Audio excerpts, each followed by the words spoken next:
एक चीज़ मैं आपको क्लियर कर देता हूँ, हम कुछ मोटिवेशनल किताबें पढ़ते हैं और दूसरी तरफ कृष्णमूर्ति की किताबें पढ़ते हैं। तो मोटिवेशनल किताबें और कृष्णमूर्ति की किताबों में सबसे बड़ा जो अंतर है, यही है कि मोटिवेशनल जो बुक्स होती हैं, उनको पढ़ने के कुछ समय पश्चात हमारा जो मोटिवेशन है वो धीरे-धीरे कम हो जाता है। वहीं दूसरी तरफ कृष्णमूर्ति की अगर जो किताबें हम पढ़ते हैं, तो कृष्णमूर्ति की किताबें हमारे अंदर एक समझ विकसित करती हैं। हम लाइफ को ज़्यादा अच्छी तरीके से समझ पाते हैं। वहीं जो मोटिवेशन किताबें हैं, वो एक प्रकार से एक ड्रग्स की तरह होती हैं, जिनका असर कुछ समय के लिए होता है और जैसे-जैसे समय बीतता जाता है, उनका असर कम होता चला जाता है। इसका मुख्य रीज़न यह है कि जो मोटिवेशन किताबें हैं, वो हमारे जो मन की संपूर्ण कार्य प्रणाली को ध्यान में नहीं रख कर के बनाई जाती हैं।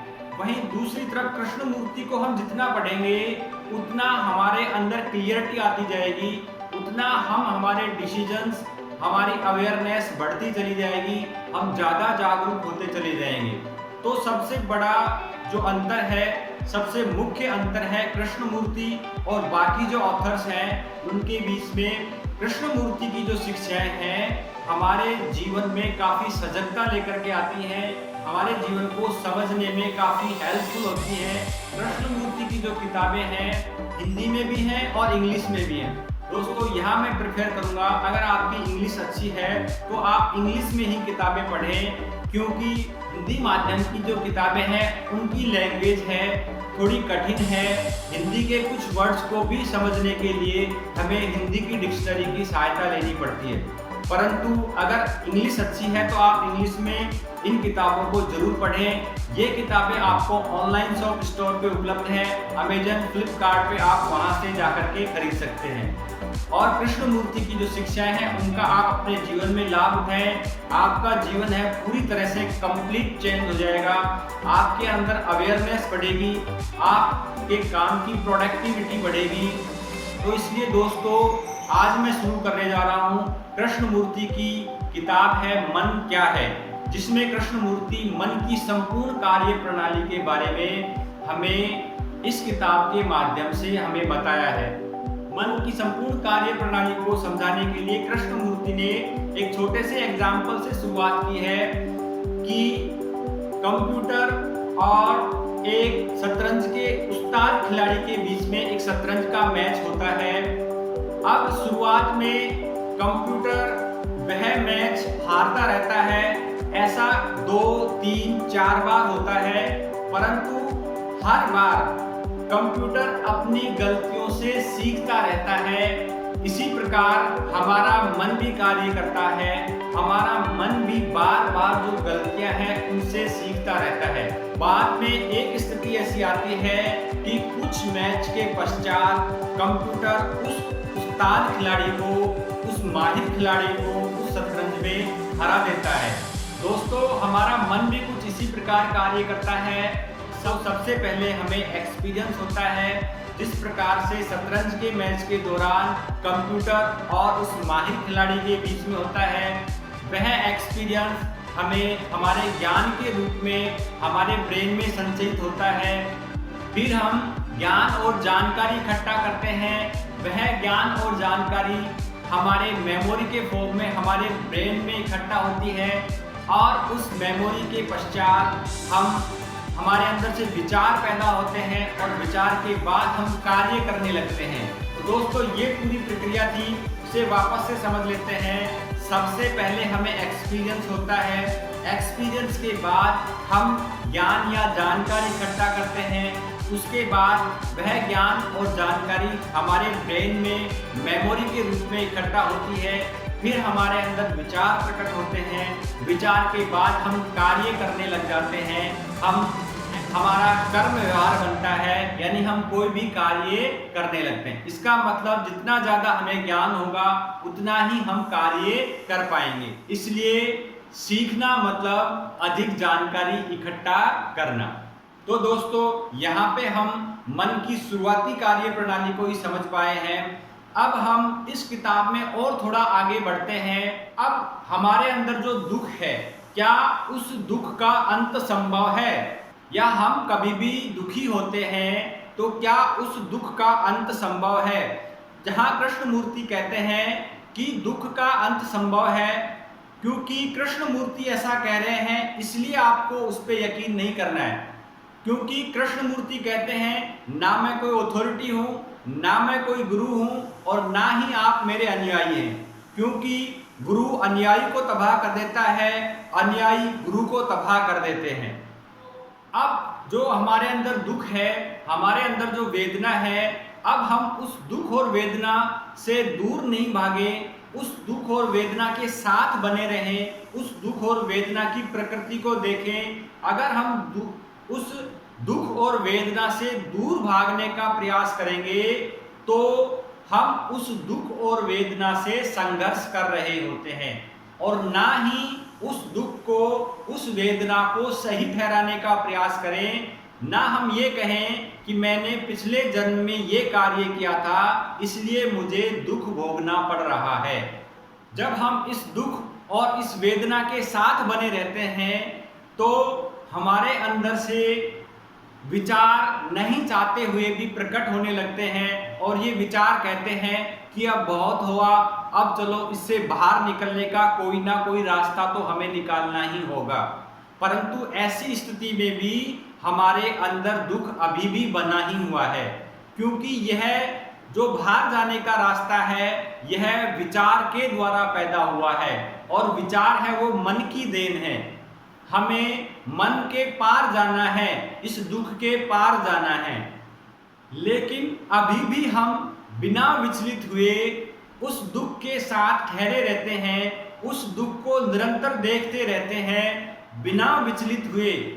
तो निरंतर उसका अवलोकन करने पर, अवलोकन किस प्रकार से करना है? जिस प्रकार से आप किसी खूबसूरत इमारत को देख रहे हैं, जिस प्रकार से आप किसी खूबसूरत फूल को देख रहे हैं, बिना उसकी तारीफ किए हुए, बिना उसकी खूबसूरती की व्याख्या किए हुए बस उसको देख रहे हैं, इसी प्रकार से अगर हम उस दुख में रहते हुए उस दुख को पूरी तरह से देखते हैं, अवलोकन करते हैं, तो दोस्तों एक ऐसी अवस्था आती है, एक ऐसी दशा आती है कि दुख है वो विलोपित हो जाता है, उस दुख का अंत होता है और एक नई शुरुआत होती है। ये थी कृष्णमूर्ति की मन क्या है। किताब बहुत लंबी है, पूरी किताब को मैं इस वीडियो के माध्यम से नहीं आपको एक्सप्लेन कर सकता। दोस्तों ये इस किताब के कुछ महत्वपूर्ण पॉइंट थे जो मैंने आपको क्लियर किए हैं।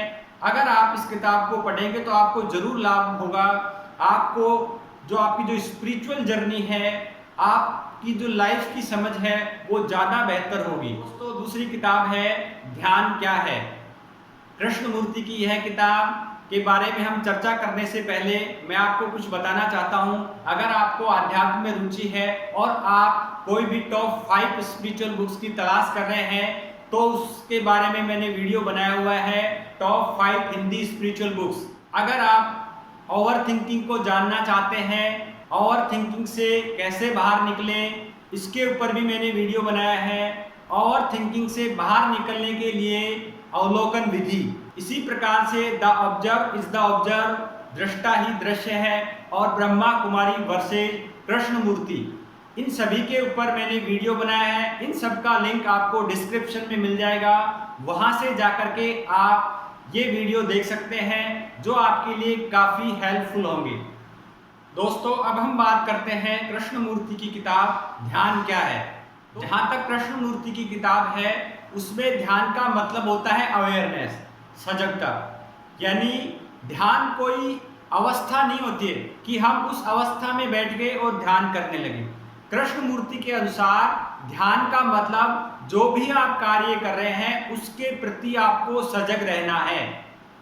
आप चल रहे हैं, चलिए पूरी सजगता के साथ चलिए, हर स्टेप्स को देखिए। आप टूथ ब्रश कर रहे हैं, टूथ ब्रश भी आप पूरी सजगता के साथ करिए। आप पानी पी रहे हैं, पानी पीना भी आप एक एक घूंट को ऐसे महसूस करिए, उसको अंदर जाते हुए महसूस करिए। आप नहा रहे हैं, नहाने के दौरान आप शरीर के ऊपर अपने उस पानी को महसूस करिए।